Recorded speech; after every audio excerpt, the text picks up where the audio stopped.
Kami menyerahkan ibadah ini sampai usainya di dalam nama Tuhan Yesus Kristus.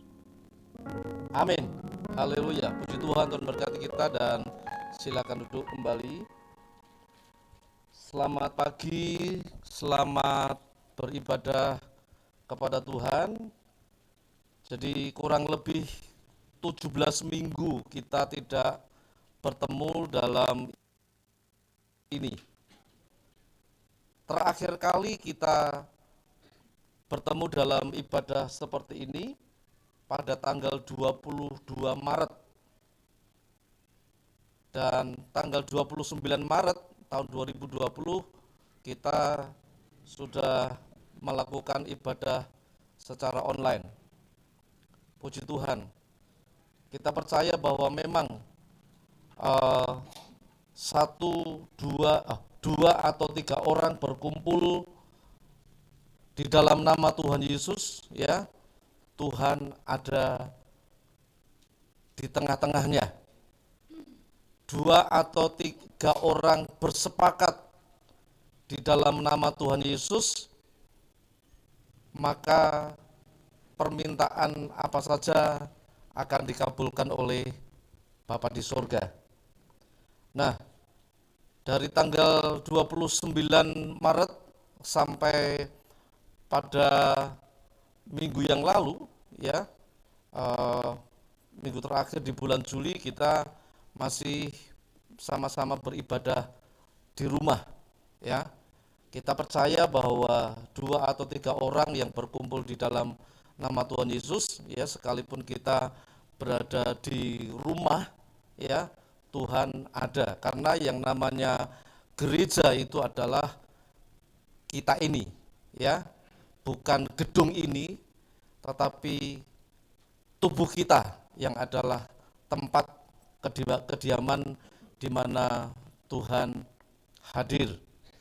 Nah, kalau pada hari ini kita sudah bersama-sama kembali untuk menikmati kebersamaan di dalam kita beribadah, ya, sekalipun tentunya suasananya memang sangat berbeda, bukan agak berbeda tetapi sangat sangat berbeda.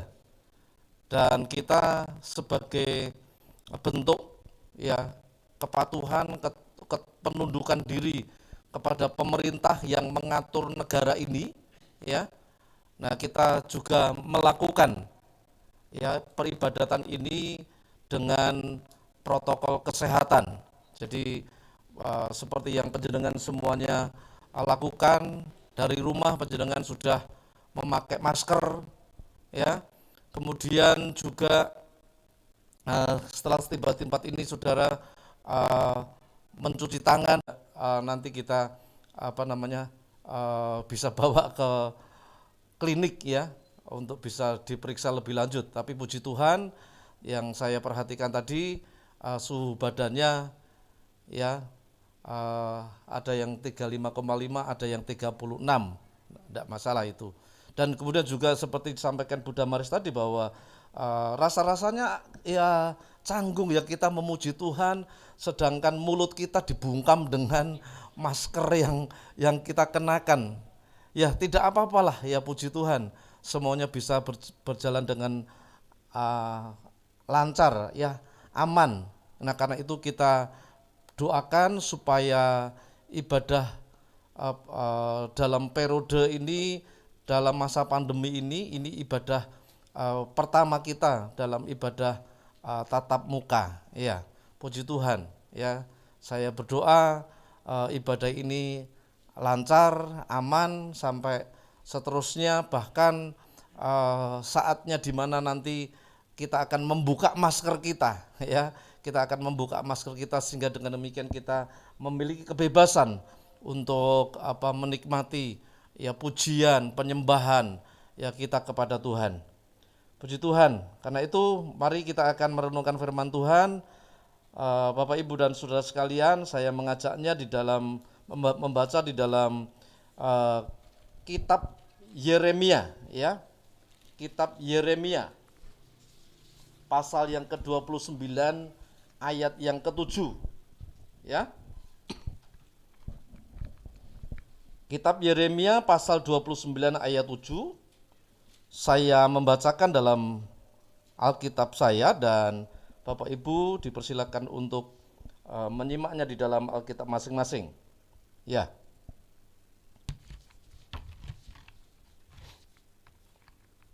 Penyampaian firman Tuhan ini saya berikan judul panggilan orang percaya bagi bangsa.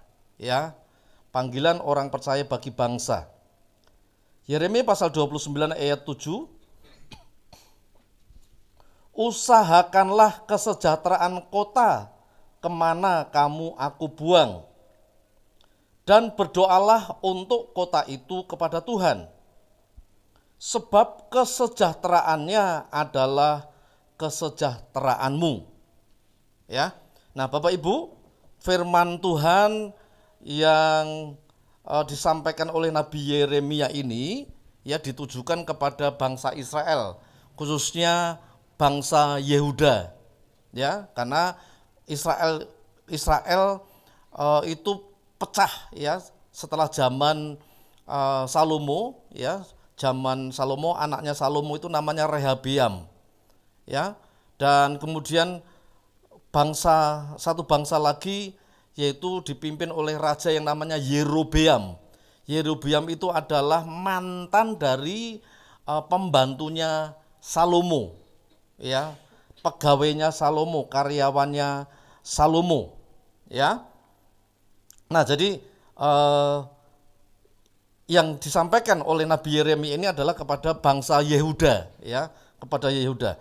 Nah, apa yang disampaikan oleh Nabi Yeremia ini, ya, bangsa Yehuda atau bangsa umat Tuhan ini mereka sedang berada di pembuangan, ya. Mereka menjadi tawanan, mereka menjadi orang-orang yang tidak memiliki kebebasan, ya.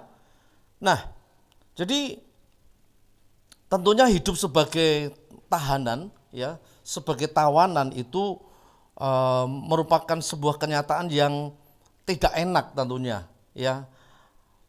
Ada banyak penderitaan dibandingkan dengan orang yang mengalami kebebasan.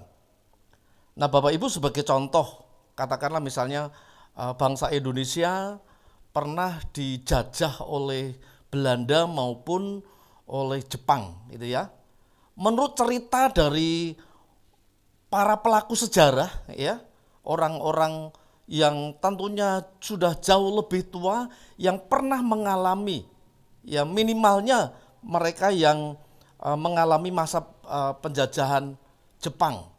Ya, mereka bercerita bahwa sebagai bangsa jajahan, ya, sebagai bangsa jajahan mereka mengalami sebuah kenyataan yang sangat sulit, ya. Untuk bisa makan secara layak nggak mungkin, untuk berpakaian secara layak juga tidak mungkin. Karena apa? Semua hasil bumi, ya, itu dikeruk oleh penjajah, ya.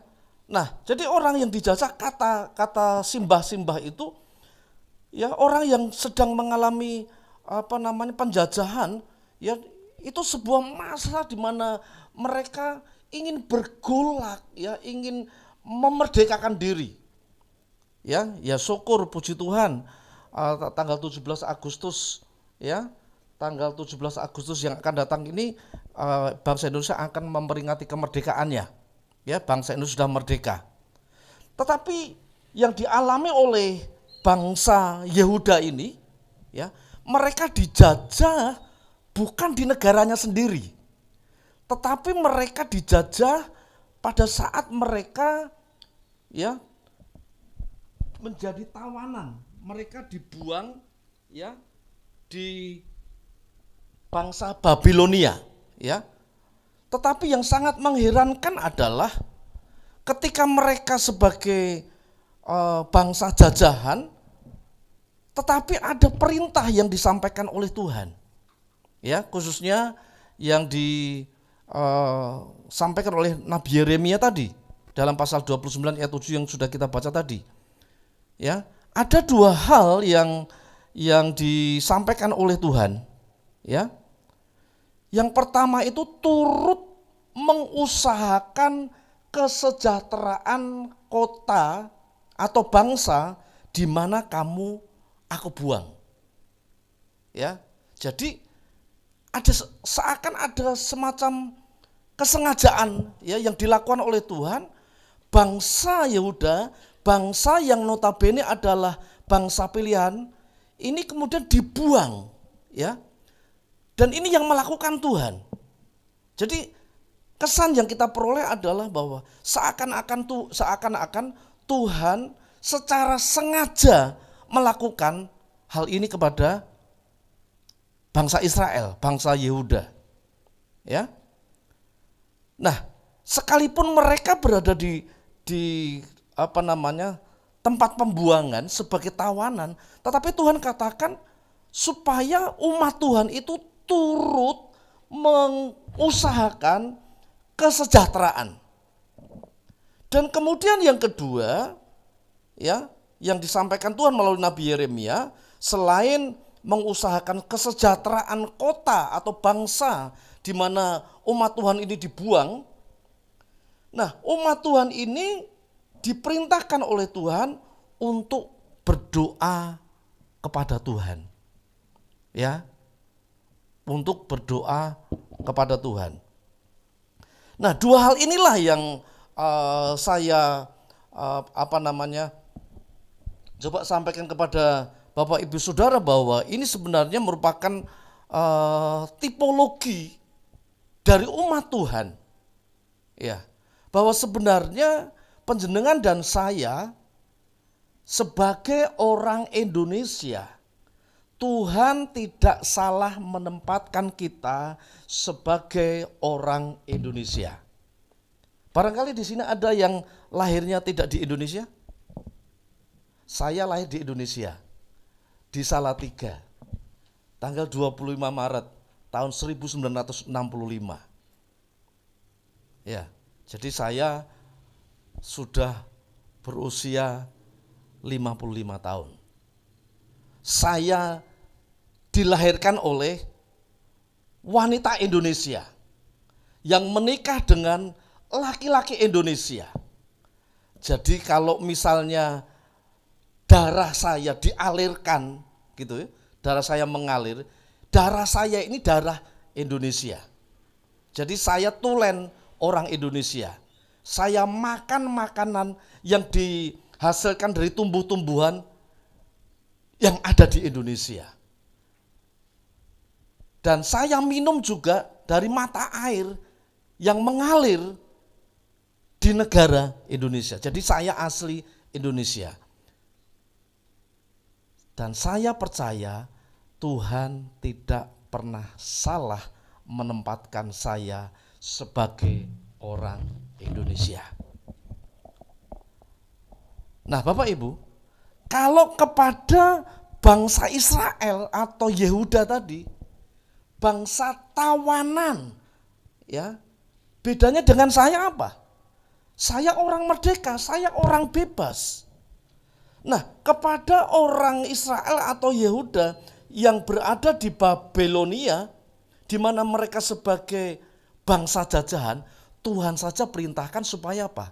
Bangsa Israel atau Yehuda tadi supaya mengusahakan kesejahteraan bagi bangsa Babilonia. Ya. Dan kemudian kalau itu diterapkan kepada kita, kita ini orang bebas, orang merdeka dan asli Indonesia. Dan kita berada di sini juga bukan karena kita dijajah. Itulah sebabnya sebagai orang yang memiliki persekutuan dengan Tuhan, saya percaya panjenengan menjadi orang Kristen itu bukan kebetulan.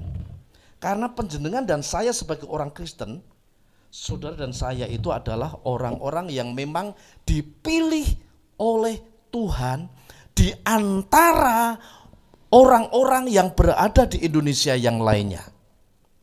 Dari 250 juta penduduk Indonesia, ternyata di dalamnya ada panjenengan, ada saya. Dan kemudian di antara 250 juta ini, panjenengan dan saya ini yang memang dipilih oleh Tuhan. Ya. So, panjenengan menjadi percaya kepada Tuhan Yesus karena panjenengan dipilih oleh Tuhan, ditempatkan. Nah, karena itu saya melihat juga bahwa sebenarnya Tuhan juga menetapkan untuk kita panggilan ini. Jadi artinya bahwa panjenengan dan saya memiliki panggilan untuk mensejahterakan bangsa Indonesia. Itu yang pertama. Kemudian yang kedua, panggilan kita sebagai orang Indonesia, kita juga memiliki panggilan apa? Di sini dikatakan berdoalah. Ya, berdoa bagi bangsa itu adalah panggilan. Jadi panjenengan semua yang percaya kepada Tuhan Yesus Kristus, panjenengan memiliki panggilan, yaitu panggilan untuk apa? Berdoa bagi bangsa. Nah, dua panggilan ini melekat ya kepada kita sebagai orang Indonesia dan kita sebagai orang yang dipilih oleh Tuhan. Sekalipun sebenarnya tanah air kita ya yang sesungguhnya bukan di sini. Karena suatu kali kelak pasti kita akan meninggalkan tanah air ini. Kita akan kembali ke tanah air kita yang asli di mana? Di surga. Karena sebagaimana Rasul Paulus yang melalui ilham Roh Kudus, Paulus sampaikan bahwa kewarganegaraan kita, bahwa kewargaan kita adalah di dalam surga. Jadi pastilah kita akan kembali ke negara kita yang sesungguhnya, yaitu yang ada di dalam surga. Nah, Bapak Ibu dan Saudara yang dikasihi Tuhan, hal yang pertama tadi saya sampaikan bahwa ada panggilan yang pertama tadi turut mensejahterakan apa? Bangsa kita. Ya. Nah, mengapa Tuhan menghendaki hal yang demikian? Mengapa Tuhan menghendaki panjenengan dan saya harus mengupayakan kesejahteraan bagi bangsa Indonesia? Kalau orang Yehuda ya turut mengusahakan ya kesejahteraan bagi bangsa Babilonia. Ya. Saya coba ingin sampaikan begini. Hal yang pertama adalah segala yang kita lakukan sebenarnya akan berpulang kepada kita juga. Kalau kita berbuat baik, ya kebaikan itu akan berpulang kepada kita. Sama halnya yang pernah disampaikan oleh Tuhan Yesus Kristus. Upah orang benar. Ya. Upah orang benar itu juga akan kembali kepada orang tersebut. Jadi segala sesuatu yang panjenengan bisa lakukan itu pada prinsipnya itu akan kembali kepada kita. Sebaliknya kalau kita melakukan sesuatu yang jahat, ya, itu juga akan kembali kepada kita. Seperti itu. Nah, Bapak Ibu, menyikapi hal ini, ya, maka demikian lakukanlah hal yang baik, maka baiklah keadaanmu. Nah, belajar menerima kehendak Tuhan, tetap berusaha namun tidak menyimpang dari kehendak Tuhan.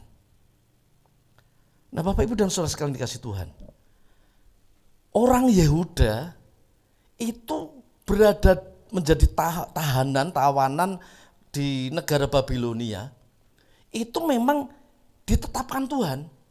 Bahkan Tuhan menetapkan sampai kepada berapa lama mereka akan menetap di Babilonia. Mereka akan menetap di Babilonia itu sampai genap 70 tahun. Ya, 70 tahun.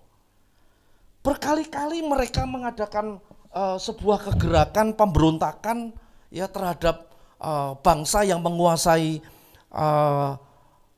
bangsa Yehuda.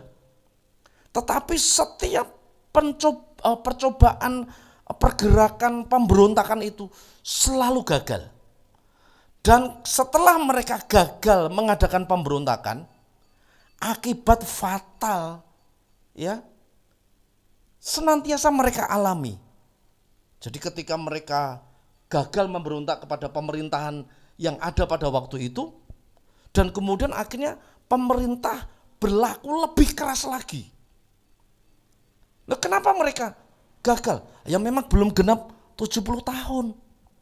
Tuhan masih menghendaki di situ. Itulah sebabnya daripada melakukan hal-hal yang tidak dikehendaki oleh Tuhan, ya maka dari itu umat Tuhan justru harus turut mengusahakan kesejahteraan bangsa atau kota di mana mereka berada. Nah, Tuhan menghendaki supaya umat Tuhan itu melakukan apa saja yang memang bisa dilakukan. Tujuannya adalah kebaikan bagi sesama. Katakanlah misalnya Yusuf, ketika Yusuf dijual oleh kakak-kakaknya kepada bangsa Mesir, kemudian akhirnya dia bekerja di rumahnya orang Mesir. Semua yang dilakukan oleh Yusuf akhirnya membawa kebaikan rumah itu. Dan pada saat Yusuf difitnah dan kemudian dipenjarakan, ternyata ketika dia berada di penjara, Yusuf pun juga akhirnya mengalami kebaikan-kebaikan yang dia terima. Karena apa? Karena dia melakukan hal yang baik. Sekalipun ketika dia ada dalam penjara, dia juga mengalami sebuah keadaan yang tidak menyenangkan. Kalau di rumah Potifar dia difitnah, ketika dia berada di penjara dia dikecewakan. Tetapi difitnah, dikecewakan tidak menjadi alasan bagi Yusuf untuk membalaskan yang jahat dengan kejahatan. Bahkan ketika sebuah proses panjang dialami selama 13 tahun, ya, kemudian akhirnya dikeluarkan dari penjara dan kemudian akhirnya diangkat sebagai menteri keuangan, sebagai raja muda di Mesir. Yusuf sebenarnya tahu bangsa Mesir itu bukan bangsanya. Dia adalah orang Israel. Tetapi dia berusaha mengupayakan kesejahteraan bagi bangsa di mana dia ada. Hasilnya apa? Hasilnya Yusuf akhirnya juga menikmati kesejahteraan. Anak turunnya juga mengalami kesejahteraan. Orang-orang yang bersamanya mengalami kesejahteraan. Sampai tiba waktunya di mana Tuhan kembali memanggil orang Israel dari Mesir menuju ke tanah Kanaan. Jadi segala sesuatunya berjalan sesuai dengan kehendak Tuhan, sesuai dengan waktunya Tuhan. Itulah sebabnya sebagai orang yang percaya, sebagai umat yang percaya kepada Tuhan, kita berada di Indonesia ini. Mari kita bersama-sama untuk melakukan ya apa yang dilakukan oleh bangsa pilihan Tuhan ini, karena itu atas dasar perintah Tuhan. Nah, Bapak Ibu dan saudara sekalian dikasih Tuhan, kenapa kita harus turut mengusahakan? Situasi yang sekarang ini memang membutuhkan peran serta orang percaya. Ya. Nah, Bapak Ibu, kita mesti percaya bahwa segala sesuatu berada dalam kedaulatan tangan Tuhan. Kalau kita membaca di dalam 1 Samuel pasal yang kedua mulai ayat yang ke-6, 7 dan 8, saudara perhatikan. Tuhan itu Tuhan itu yang mengangkat seseorang. Tetapi Tuhan itu juga berkuasa menurunkan seseorang. Tuhan itu berkuasa untuk mematikan seseorang. Tetapi Tuhan juga berkuasa untuk menghidupkan seseorang. Tuhan itu berkuasa membuat orang menjadi kaya. Tetapi juga Tuhan berkuasa membuat orang menjadi lawannya kaya, Pak. Miskin. Ya. Jadi segala sesuatu itu semuanya berada dalam kendali tangan Tuhan. Ya. Nah, jadi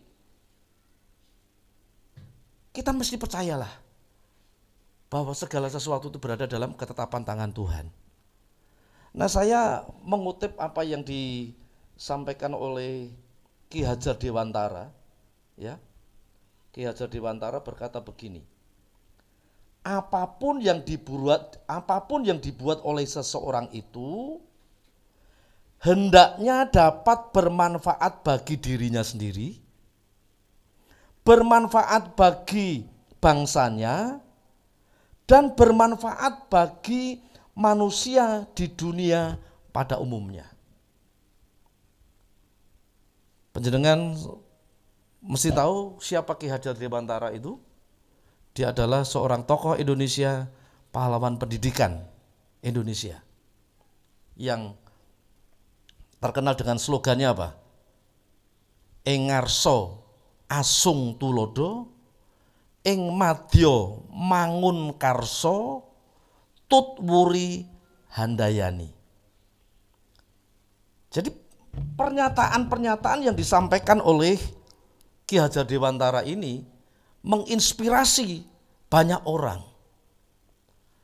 Nah, khususnya dalam situasi pandemi yang melanda seluruh dunia, ya, yang melanda seluruh dunia, ada 3 kategori yang dianggap sebagai pahlawan. Ya, ada 3 kategori, ya, orang atau komunitas yang dianggap sebagai pahlawan. Nah, apa sih pengertian pahlawan? Ya, barangkali ada orang mengatakan pahlawan adalah orang yang sudah mati. Enggak. Ada banyak pahlawan yang masih hidup. Ya.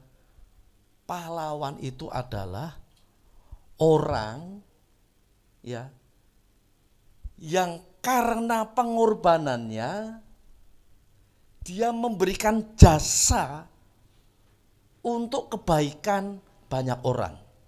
Itu sebenarnya definisinya. Itulah sebabnya dalam masa pandemi ini ada 3 kategori yang orang sebut sebagai pahlawan. Yang pertama itu adalah tenaga medis. Ya, tenaga medis. Baik itu dokter, baik itu perawat maupun tenaga kesehatan yang lainnya. Ya. Memang ada di antara mereka yang sudah mati karena perjuangannya. Ya, mereka berjuang untuk kebaikan banyak orang. Tetapi juga masih banyak yang hidup. Kemudian pemerintah itu juga bisa dikatakan sebagai pahlawan. Kenapa? Karena dengan menelurkan kebijakan-kebijakan, ya, yang membawa kesejahteraan bagi masyarakat pada umumnya. Nah, itu sebabnya pemerintah juga bisa dikatakan sebagai pahlawan. Tetapi yang lebih umum adalah masyarakat. Ya. Jadi barangkali yang saudara lakukan dalam kehidupan sehari-hari, saudara dengan kita mengikuti anjuran pemerintah, ya, sampai harus orang bekerja di rumah, harus belajar di rumah, harus beribadah di rumah pada waktu itu, ya. Ada sisi-sisi yang kita korbankan, tetapi tujuannya sama, supaya apa? Membawa kebaikan kepada banyak orang, ya. Dengan kita melakukan yang kita lakukan seperti sekarang ini, maka sebenarnya kita bisa dikategorikan sebagai apa? Pahlawan. Ya. Nah, karena itu teruslah apa yang saudara bisa lakukan selama ini, ya, supaya saudara bisa mengambil manfaat dari apa yang saudara bisa lakukan. Saudara bisa memberi manfaat kepada keluarga saudara. Saudara bisa memberikan manfaat kepada lingkungan saudara. Dan selebihnya saudara memberi manfaat kepada bangsa dan negara ini. Itulah sebabnya saya katakan tadi bahwa inilah panggilan yang diberikan oleh Tuhan kepada kita sebagai orang yang percaya. Turut mensejahterakan bangsa di mana kita berada. Nah, hal yang kedua yang saya sampaikan, panggilannya adalah panggilan berdoa. Ya. Panggilan berdoa, berdoa bagi bangsa dan negara. Mengapa kita harus berdoa bagi bangsa dan negara? Yang pertama, saya memberikan alasan begini. Karena dengan kita berdoa bagi bangsa dan negara, ini menjadi wujud kesaksian kita. Ya, menjadi wujud kesaksian kita. Ada kalanya di tempat-tempat tertentu, di waktu-waktu tertentu, di mana orang Kristen itu tidak bisa berdoa. Ya. Tetapi dalam situasi di negara yang bebas sampai hari ini, kita bisa berdoa di mana saja. Ya, jadi panggilan ini, untuk melakukan panggilan ini, saudara tidak boleh malu. Ya, saudara tidak boleh malu. Ya, karena panggilan berdoa ini bisa menjadi kesaksian betapa orang-orang Kristen, orang-orang yang percaya kepada Tuhan Yesus adalah orang-orang yang memang mencintai bangsa ini. Ya. Yang kita bisa lakukan berdoa bagi bangsa Indonesia. Apakah pada saat kita berdoa itu kita lakukan pada saat kita sedang sendirian, ataukah kita berdoa dalam komunitas yang barangkali berbeda dengan kita? Ya toh? Nah, itu sebabnya untuk melakukan panggilan ini, orang Kristen tidak boleh malu. Ya. Itu keyakinan kita kok. Kita harus saling menghormati satu dengan yang lain. Ya. Kita tidak mungkin ya mengajari orang lain sesuai dengan keyakinan kita, tetapi kita melakukan saja sesuai dengan keyakinan kita. Sehingga apa yang kita lakukan mereka lihat.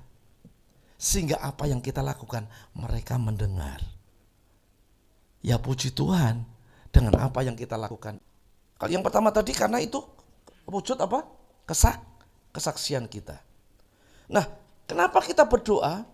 Karena ada banyak masalah, ada banyak situasi yang tidak bisa diselesaikan dengan kekuatan manusia. Suasana kan senantiasa berkembang. Yang dulu WHO mengatakan apa? Penularan virus corona itu hanya melalui droplet. Ya, makanya nggak boleh berludah sembarangan. Ya, karena kalau kita berludah sembarangan itu bisa menjadi sarang virus corona. Ya, dan kemudian juga kenapa kita mesti pakai masker? Bukan semata-mata kita melindungi diri sendiri, tapi kita juga melindungi orang lain.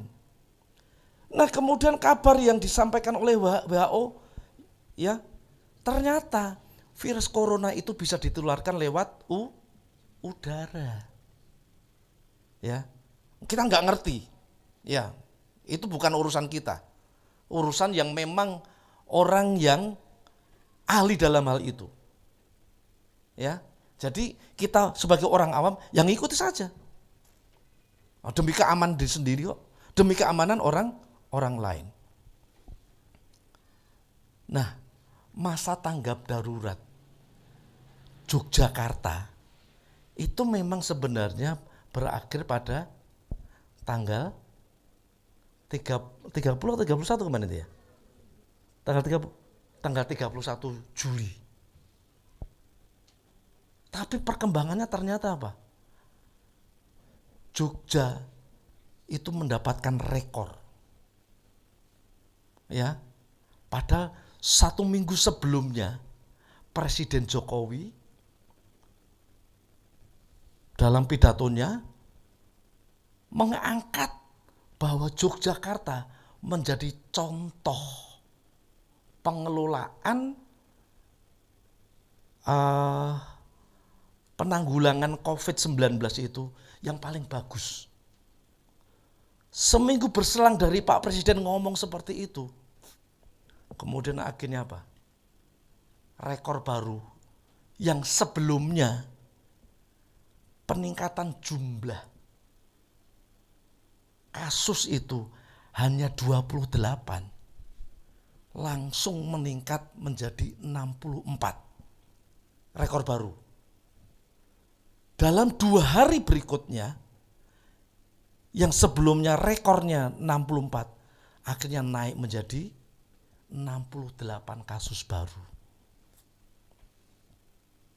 Sehingga demikian pemerintah Kota Jogja akhirnya menetapkan masa tanggap darurat diundur lagi sampai kepada akhir Agustus.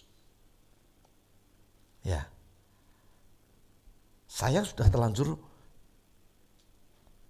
kirim surat pemberitahuan kepada camat sebagai wakil pemerintah. Dan kemudian juga ada beberapa gereja yang juga sudah mulai ibadah seperti ini. Ya. Nah, akhirnya pemikiran saya, ya sudah tetap kita laksanakan, tetapi kita harus menjadi pelopor kesehatan.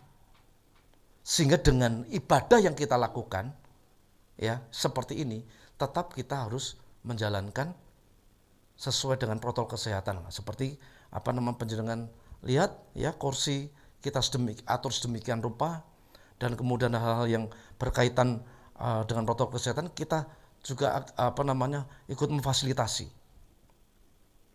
Ya. Dan kemudian ada orang yang berpikir begini, kenapa kok terjadi peningkatan kasus seperti itu? Hal yang pertama, karena memang terjadi eskalasi atau peningkatan mobilitas masyarakat. Ya.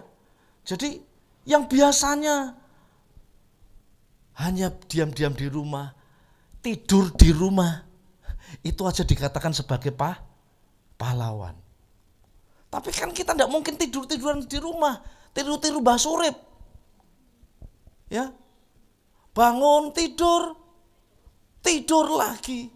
Bangun lagi, tidur lagi. Kan kita tidak mungkin seperti itu terus-menerus.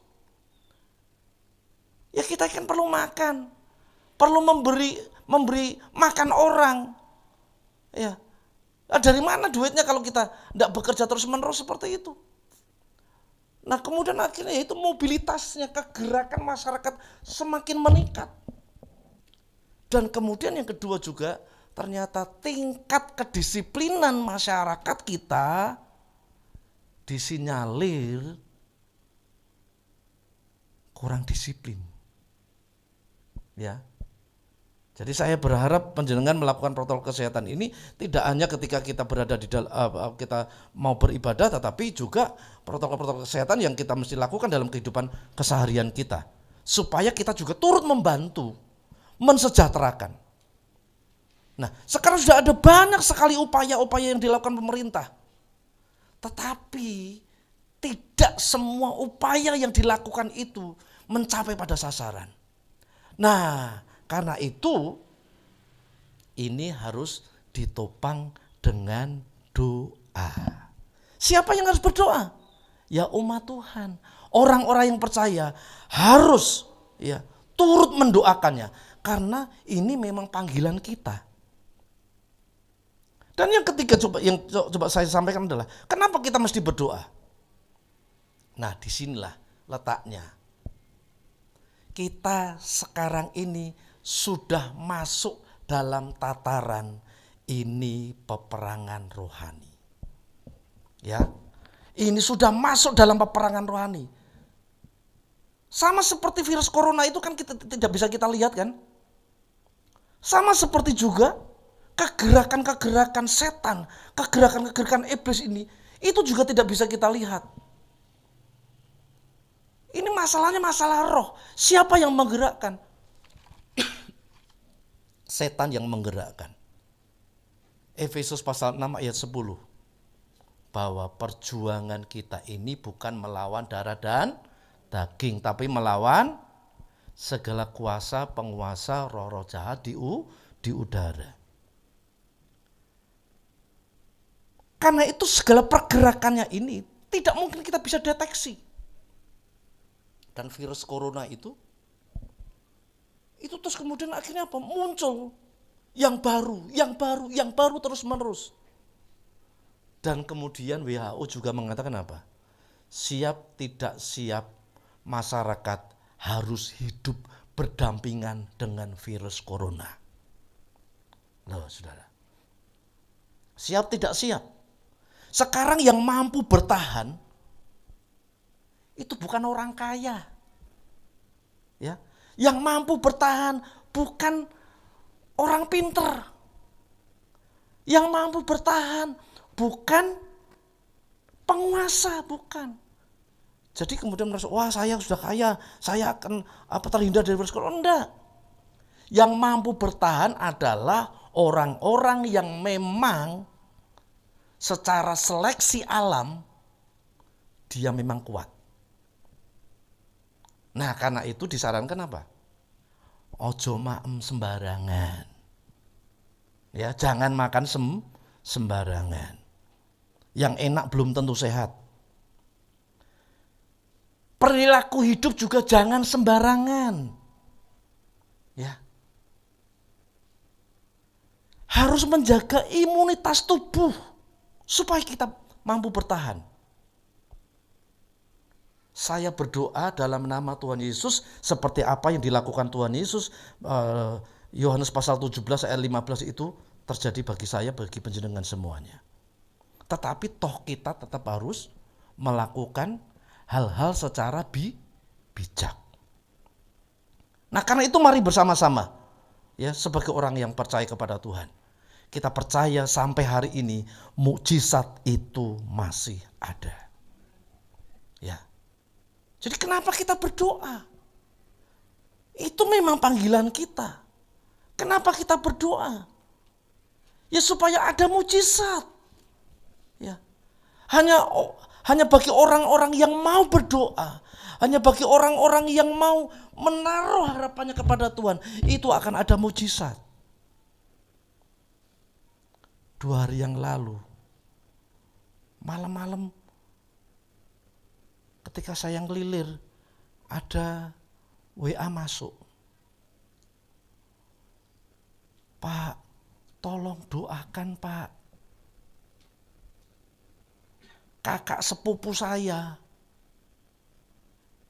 itu sudah mengikuti rapid test, mengikuti swab dan ternyata positif. Tolong doakan Pak. Nah, langsung malam itu saya jawab, ayo malam ini kita berdoa. Kita minta mujizat Tuhan.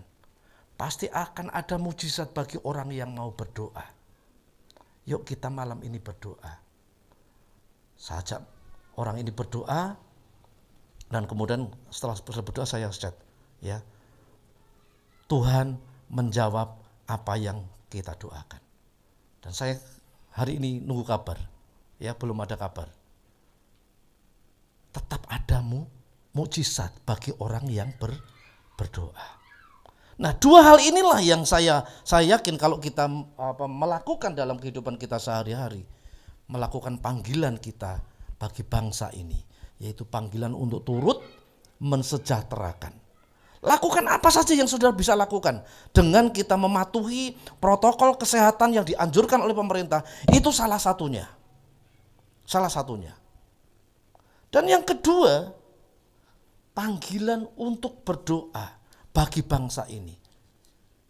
Karena bangsa ini mengalami sebuah kenyataan yang sangat pahit. Tingkat pertumbuhan ekonomi Indonesia akan terjun bebas.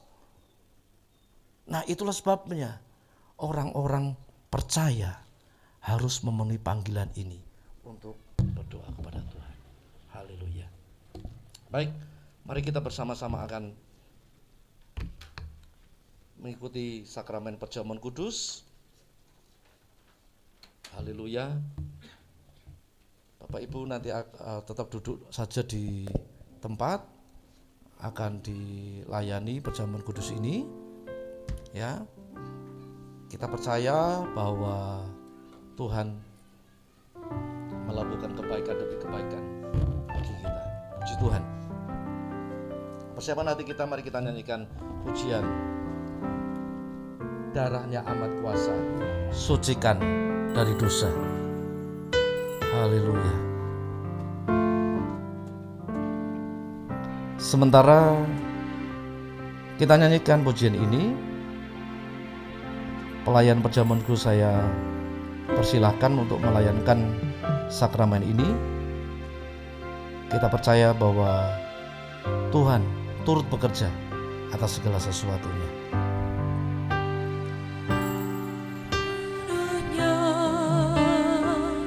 Amat kuasa, sucikan dari dosa, lepaskan segala susah.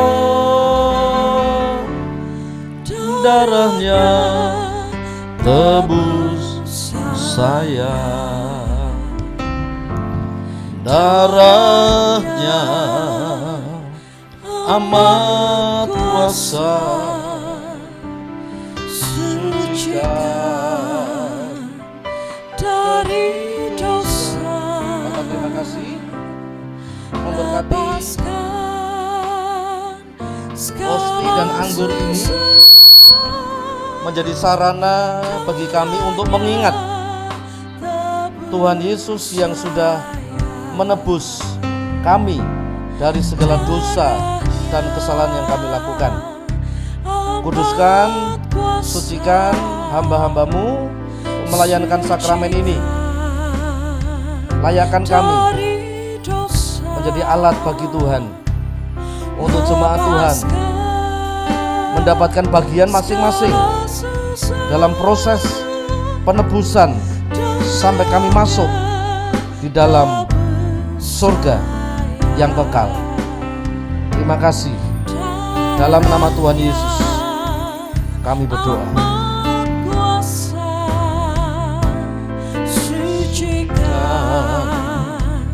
Dari dosa, lepaskan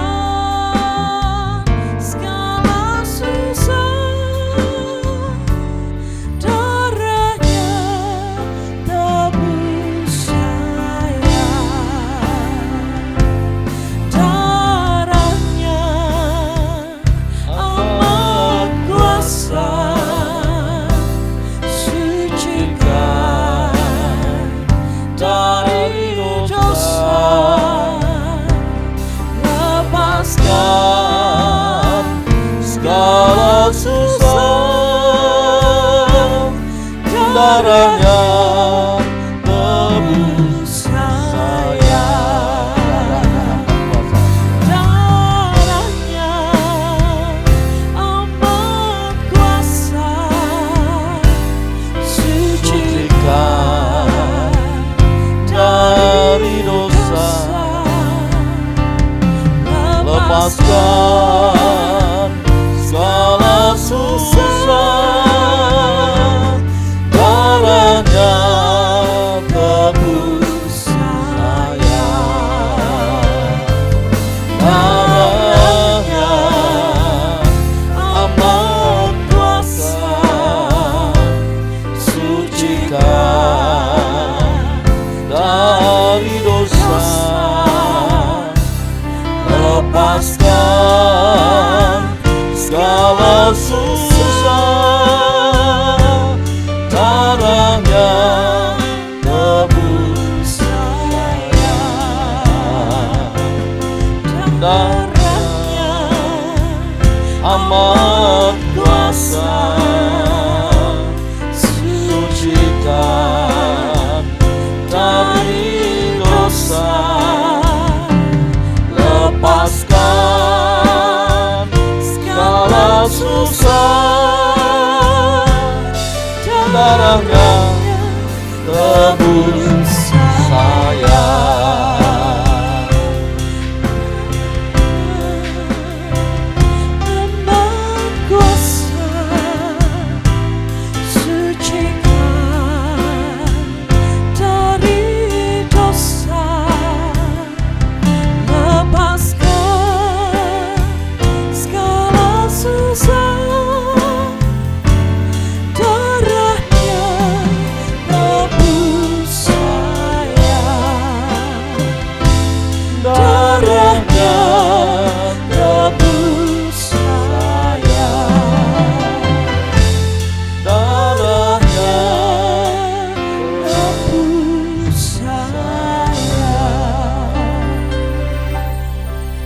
Ya, puji Tuhan.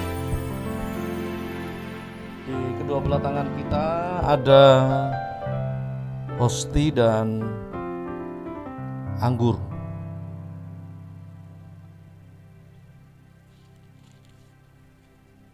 Ini yang diperintahkan oleh Tuhan, supaya ketika kita melakukannya, kita mengingat akan Tuhan yang sudah melakukan penebusan dosa atas kita.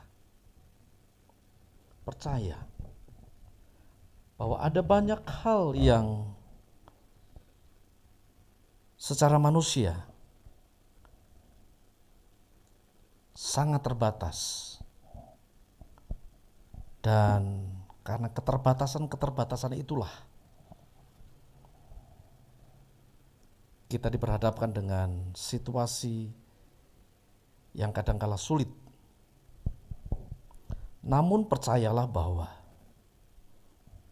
Tuhan Yesus Kristus memberi rohnya, dan roh yang bekerja di dalam tubuhmu, di dalam hidupmu, itu jauh lebih besar dari kuasa roh manapun yang ada di dalam dunia, yaitu Roh Kudus yang hidup di dalammu, menghidupimu. Dia melakukan apa yang tidak bisa dilakukan oleh manusia pada umumnya. Itulah sebabnya bersandarlah kepada Dia, berserahlah kepada Dia, karena Dia sudah memerdekakan kamu. Inilah seperti yang dilakukan oleh Tuhan Yesus Kristus bersama dengan para rasul-Nya. Itulah Tuhan Yesus bersabda, sebab apa yang telah kuteruskan kepadamu, telah aku terima dari Tuhan, yaitu bahwa Tuhan Yesus pada malam waktu Ia diserahkan, Ia mengambil roti,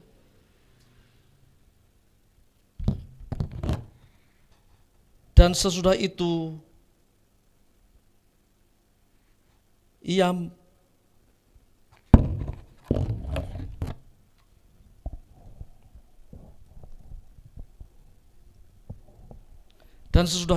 mengucap syukur atasnya. Ia memecah-mecahkannya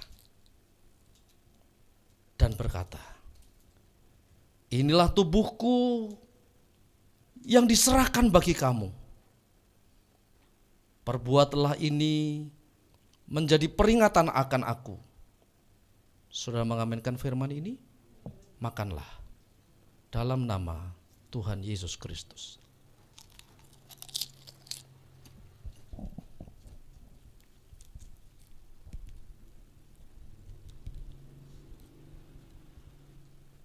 Pindahkan anggur ini pada tangan kananmu. Sabda Tuhan saya sampaikan.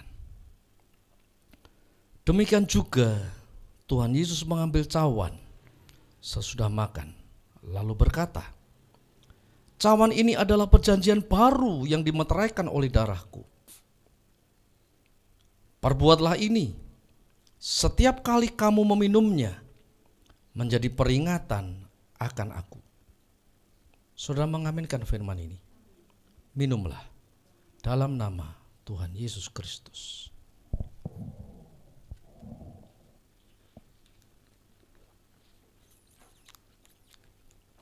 Haleluya. Puji Tuhan. Haleluya. Saya persilakan Pak Yuson untuk menaikkan doa syukur atas sakramen yang kita terima. Haleluya.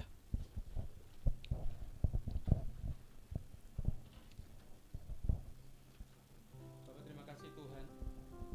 Haleluya. Karena pagi ini Tuhan kami boleh menerima perjumpaan pribadi, kami boleh bertatap muka dengan Engkau Tuhan.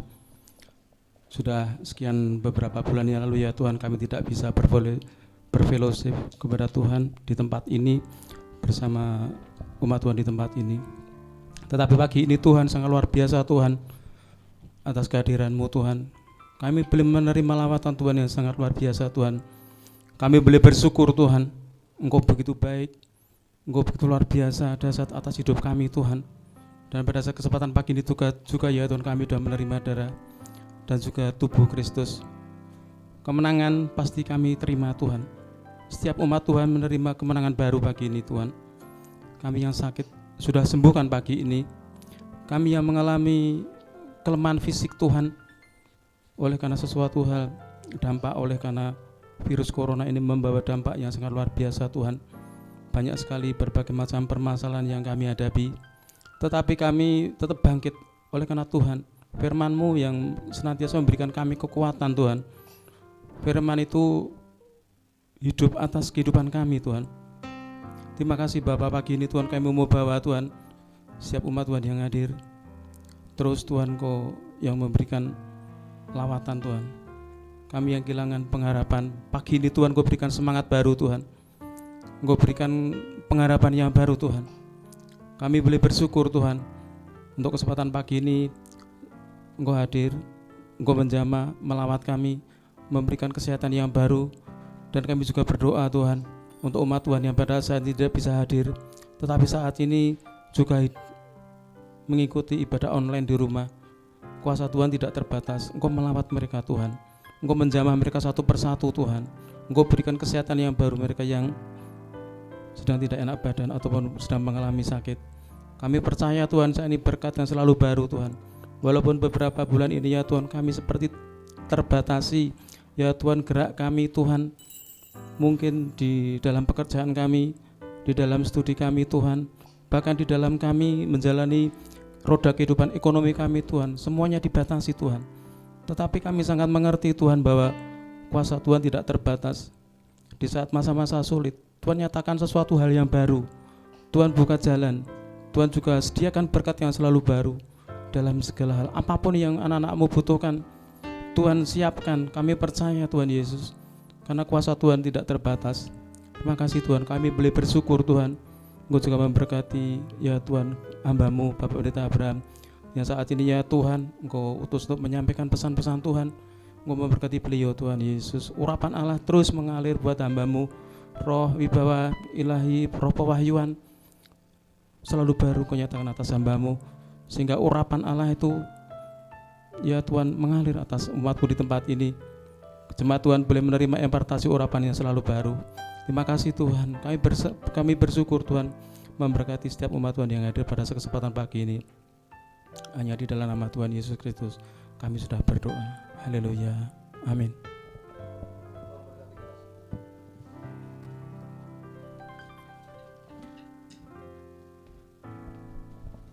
Baik Bapak Ibu Saudara, kita telah bersama-sama mendengar firman Tuhan dan juga menerima sakramen perjamuan kudus.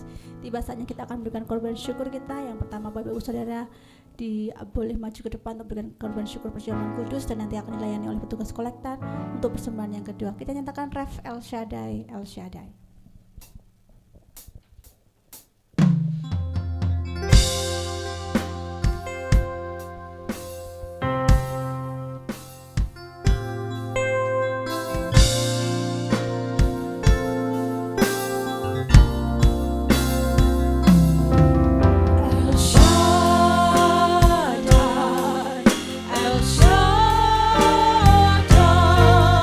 Allah Maha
ibadah raya Minggu tanggal 9 Agustus 2020 masih dilaksanakan 1 kali begitu. Kemudian jamnya jam 8 sampai dengan jam 9.30 dengan tetap memperhatikan protokol kesehatan pencegahan penularan virus COVID-19. Demikian pengumuman, Tuhan memberkati. Waktu saya kembali untuk doa berkat. Ya, puji Tuhan. Jadi ibadah kita laksanakan 1 kali pada pagi hari jam 8. Jadi kenapa kita lakukan pada jam 8? Ini berkaitan juga dengan situasi yang ada. Memang kita harus tetap bijaksana mengatur diri dalam suasana yang serba baru, ya. Jadi kita memang tidak takut, ya, tetapi kita harus bijaksana. Kenapa kita tidak takut? Karena kita percaya bahwa Tuhan berdaulat. Kalau sampai akhirnya Pak Abraham harus berpulang mendahului panjenengan, itu bukan karena COVID-19, tapi karena memang Tuhan yang menghendaki. Itu keyakinan kita sampai sejauh itu. Namun demikian Pak Abraham juga harus bijaksana, ya, harus bijaksana karena Pak Abraham orang awam, panjenengan juga orang awam dalam hal penanganan COVID-19 itu, ya. Nah, karena itu apa yang dianjurkan dan kita diberi pemahaman dan kita bisa melakukan, ya lakukan saja. Ya, lakukan saja seperti itu. Nah, kemudian juga berkaitan dengan ibadah kita, jadi protokol kesehatan itu tetap kita lakukan. Kita akan terus mengatur diri supaya jemaat semuanya dapat terlayani, ya, Ya, sehingga demikian yang belum bisa menikmati ibadah pada akhirnya juga bisa menikmati ibadah. Nah, kemudian berkaitan dengan usulan tadi usulan ke saya, jadi supaya barangkali persembahan yang Bapak Ibu berikan itu yang memang sudah bagus dengan amplop, tetapi untuk lebih menghindari sentuhan gitu ya, sentuhan. Jadi mulai besok minggu jadi panjenengan datang ke ibadah itu, jadi langsung di situ akan disiapkan kotak apa namanya itu. Jadi panjenengan langsung masukkan di situ, ya. Jadi ada 2 amplop itu dalam persembahan kita, amplop pertama dan amplop kedua. Nah, nanti bendahara yang akan mengatur semuanya itu sehingga nanti dipergunakan sesuai dengan pos yang memang memerlukan pendanaan seperti itu. Ya, jadi nanti disiapkan. Jadi amplop itu sekarang belum, ya, karena belum dipersiapkan. Jadi nanti akan sepulang panjenengan dari gereja, nah panjenengan kan dibekali dengan 2 amplop kosong itu, amplop persembahan 1 dan persembahan 2. Jadi dari rumah sudah dimasukkan dalam amplop itu. Syukur-syukur, ya, syukur-syukur supaya bendaharanya juga ngitungnya itu aman. Syukur-syukur uang panjenengan itu dari rumah disetrika. ya, ada yang ngajari gitu. Jadi nek nompo susuk blonjo itu lebih baik dimasukkan dalam plastik. Kok tekan omah disetrika supaya nek enek virusnya disetrika, virusnya mati gitu. Tujuannya kan seperti itu. Nah, juga apalagi pada saat kita memberikan persembahan itu, syukur-syukur kalau di rumah saudara sempat disetrika gitu ya, supaya higienis seperti itu, ya. Barangkali itu saja dulu yang Pak Abraham sampaikan. Kiranya dalam ibadah pertama kita ini tidak menimbulkan kekhawatiran, ya. Kita tetap aman, tetap nyaman. Puji Tuhan, sekalipun kita harus memakai masker. Monggo kita jumeneng sekalian, kita akan berdoa mengakhiri seluruh rangkaian ibadah kita. Ya, puji Tuhan. Puji Tuhan, haleluya. Kami bersyukur karena kebaikan dan kemurahan Tuhan, ibadah pertama setelah musim pandemi wabah corona ini. Kami percaya ibadah ini terjadi karena kemurahan Tuhan atas kami semuanya. Terima kasih dan kami menyerahkan segala sesuatunya ke dalam tangan Tuhan. Kehidupan kami masing-masing, mereka yang bekerja, mereka anak-anak yang sekolah, mereka yang melakukan segala aktivitas, dalam nama Tuhan Yesus mereka mendapatkan perlindungan dari tempat yang maha tinggi, sehingga keamanan, kenyamanan tetap dapat mereka rasakan di tengah-tengah keluarga mereka, di tengah-tengah kesibukan pekerjaan mereka. Tuhan turut bekerja mendatangkan kebaikan, sehingga orang-orang yang percaya ini adalah orang-orang yang memang dipanggil oleh Tuhan. Mereka adalah orang-orang yang mengasihi Tuhan. Karena itu layaklah mereka mendapatkan penyertaan Tuhan di dalam segala situasi yang mereka hadapi. Kami teringat akan saudara kami, Ibu Endang, kakak dari Mas Waluyo, yang hari-hari ini sedang menjalani perawatan karena kondisi jantungnya sedang sedikit mengalami masalah. Karena itu hamba-Mu berdoa bersama dengan jemaat Tuhan. Tuhan, Engkau yang menciptakan jantung yang baru. Dalam nama Yesus Tuhan memberikan kesembuhan. Kami percaya tetap ada mujizat bagi setiap orang yang percaya kepada Tuhan. Terima kasih Tuhan. Kami menyerahkan pemerintah bangsa ini supaya Tuhan turut bekerja juga melalui pemerintah yang ada dengan kebijakan-kebijakan yang diatur sehingga masyarakat Indonesia dapat mencapai kesejahteraannya. Terima kasih Tuhan. Kami percayakan sepenuhnya keberadaan kami dalam tangan kuasa Tuhan. Sebentar Tuhan juga berkenan untuk memberkati rumah tangga kami masing-masing. Tuhan memberkati anak-anak kami semuanya. Tuhan yang menyertai dalam segala sesuatu. Terima kasih untuk para pelayan Tuhan yang sudah melayani pada pagi hari ini. Kiranya mereka diberkati dengan porsi yang terus Tuhan tambah-tambahkan, sehingga tidak ada kekurangan dalam hal apapun juga. Terpuji-pujilah Tuhan yang memberkati kami dalam nama Tuhan Yesus. Haleluya. Bapak, Ibu dan saudaraku yang dikasihi Tuhan, ingatlah bahwa Tuhan kita baik. Tuhan menghadapkan wajahnya kepadamu dan memberimu kasih karunia. Terimalah berkat Tuhan. Damai sejahtera dan kemurahan dari Bapa kita yang di surga, kasih sayang yang sempurna di dalam Tuhan Yesus Kristus, dan pertolongan dalam persekutuan kita, persahabatan kita dengan Roh Kudus yang selalu menyertai kita hari ini sampai selama-lamanya. Tuhan memberkatimu sekalian dalam nama Tuhan Yesus Kristus. Haleluya. Kita menaikkan doa seperti diajarkan Tuhan Yesus.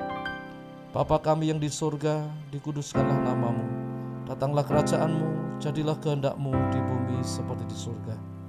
Berilah kami pada hari ini makanan kami yang secukupnya, dan ampunilah kami akan kesalahan kami, seperti kami juga mengampuni orang yang bersalah kepada kami. Dan janganlah membawa kami ke dalam pencobaan, tapi lepaskanlah kami daripada yang jahat. Karena Engkau-lah yang punya kerajaan dan kuasa dan kemuliaan sampai selama-lamanya. Amin.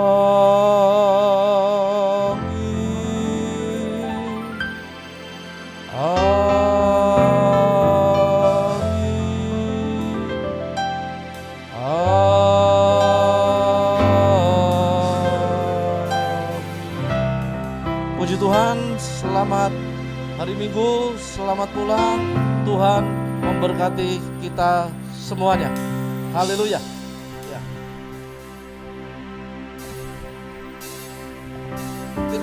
Tidak usah bersalaman maju, ya.